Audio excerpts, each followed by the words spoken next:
Good evening, everybody. The message tonight is shame on you. Releasing shame on the enemy. Yesterday, I was reading Psalm 6, verse 10 out of the New English version, and it said, "All my enemies will be overwhelmed with shame and anguish. They will turn back and suddenly be put to shame." That word shame appeared twice. I started digging in to other scriptures that had the word shame because I never realized that we could release shame on Satan. We could release shame on the enemy. I never realized that we can say, "Shame on you," to the enemy. This is powerful, like the ability to release shame on the enemy.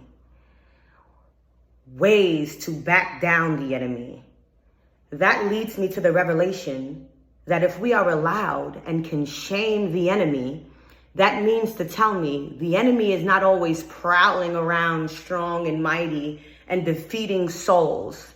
It means to me the enemy loses very often and feels shame very often.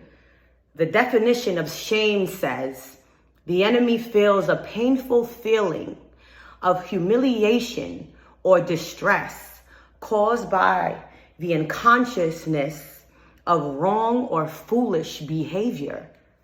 That means to also tell me the devil knows he's wrong. He knows he's foolish. And he knows he cannot win against our God and God's beloveds when he is in his conscious, right, correct, sane mind. It says in shame's defining, it's caused by the consciousness of wrong or foolish behavior. Conscious means being awake, awakened to an inner realization of a fact, a truth, a condition, having awareness, capable or marked by thought, noticing with a degree of controlled thought or observation. And all of these definitions sum up to mean the devil is unconscious when he's messing with us, trying to steer us away from God, trying to deter us from our purpose and destiny. Psalms 83:16 NIV reads, "Utterly shame them until they submit to your name, O Lord." This verse also stood out to me. It says, utterly shame them. In other words, bring them so far back into their conscious right mind until they submit to your name. Every time we put shame on the enemy, he snaps out of his delusion and goes crawling back to God and submits, aka submits to the authority of God. The devil knows what's good, and we out here letting him play in our face. Got him taking advantage when he too knows the truth. I hope y'all catching my drift. Let me slow it down and bring it back. When we put the enemy to shame, he becomes conscious, aware. When he's out here tempting us, he's unconscious, not woke. The definition of unconscious is the part of the mind which is inaccessible to the conscious mind, but which affects behavior and emotions. In my conclusion, the enemy is out of control and not in his right mind. He's acting unusual when he's roaming to and fro. Satan's mental status has been altered. His mental status has changed.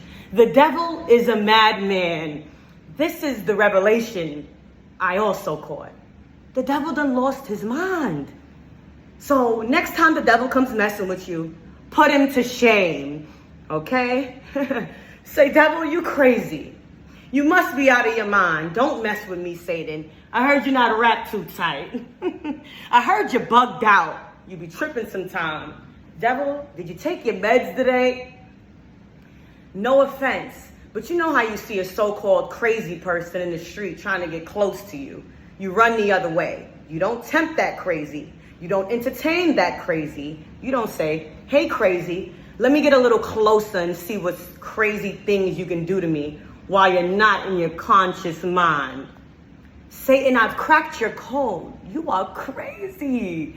Satan is out of his mind, y'all. He's cuckoo for Cocoa Puffs.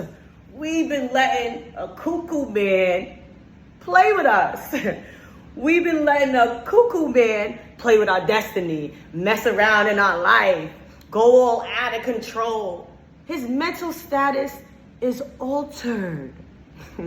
We might have to give Satan a little bit of grace.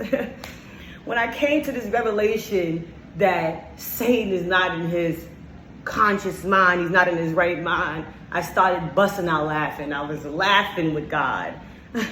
You gotta laugh at that. When I came to this conclusion, me and God had a laugh at the enemy. The enemy was a key, okay? Psalms 35:4 out of the New Living Translation reads, bring shame and disgrace on those trying to kill me. Turn them back and humiliate those who want to harm me. Humiliate. We've got to make the devil a laughing stock. We've got to humiliate him. And then it hit me. It was revealed to me more personally because I've put people to shame on the internet. And I felt God telling me, shame them no more. God said, Nina, I know you used to put people to shame when they played with you, when they messed with you. But I want you to throw the devil up there. I want you to throw the enemy up there and make him a laughing stock. Humiliate him. He's the problem. Don't put the people who hurt you, who hate you, who despise you, who used you, who threw dirt on your name, who left you, who doubted you. That was the works of the enemy, to get you to shame them instead of him. So guess what you're going to do? You're going to love on some Jesus. You're going to show your light. You're going to stay steady in the fight. And you're going to take hold of the promise. And you're going to put the enemy to shame. And it's up to us to put him to shame every time. And believe in the power of God to direct our lives in doing good and being righteous. Because the enemy is low down, dirty, wrong. And he know it. He really, really knows it. It's a lot of shame going on in social media, in the social realm. Everybody pointing out everybody's flaws and shortcomings and mishaps, downfalls, wrongs, doings, and calamity. But we don't need to shame people anymore. I found the conclusion. I found the recipe. We just need to put shame on the devil and shame the real enemy. Our whole job is to release shame on the enemy and put light back into the world and watch those same people who we were about to shame change and become better. You want to see those same people that the enemy was working through in their unconscious, not right mind. We want those same people that wasn't woke, awoken. That's the goal. So we're going to shine our light. We're going to stay steady in the fight, and we're going to take hold of the promise. And we're going to put them to shame, because it's not them, it's the enemy. Put him to shame. Devil, shame on you that you thought I could be nothing without you. Shame on you that you fired me and thought I wouldn't turn into a businesswoman. Shame on you that you thought I couldn't turn the pain into purpose. Shame on you that you thought I would give up on my one and only Father God. Shame on you. So every day I'm waking up and putting you to shame. Okay? The moment my feet touches the floor from the bed, I'm thanking Jehovah and putting you to shame. I'm going out about my day in the afternoon and blessing people and putting you to shame. I'm going to bed in the evening for a day undefeated and putting you to shame. Let's put him to shame, y'all. Don't throw salt at others. Be the salt of the earth. Stay salty and you will preserve the things of value in this world and add flavor to others. I don't know who's with me, but I know every day I'm waking up and I'm waging war, determined to put the enemy to an utter shame, so bad he turns back and submits to God. All throughout Psalms, David prays shame over the enemy and how the enemy will turn back. Make the enemy turn back. All throughout Psalms, David prays shame over the enemy and how the enemy will turn back. Make the enemy turn back. Shame on him, shame on him, shame on him, and turn him back.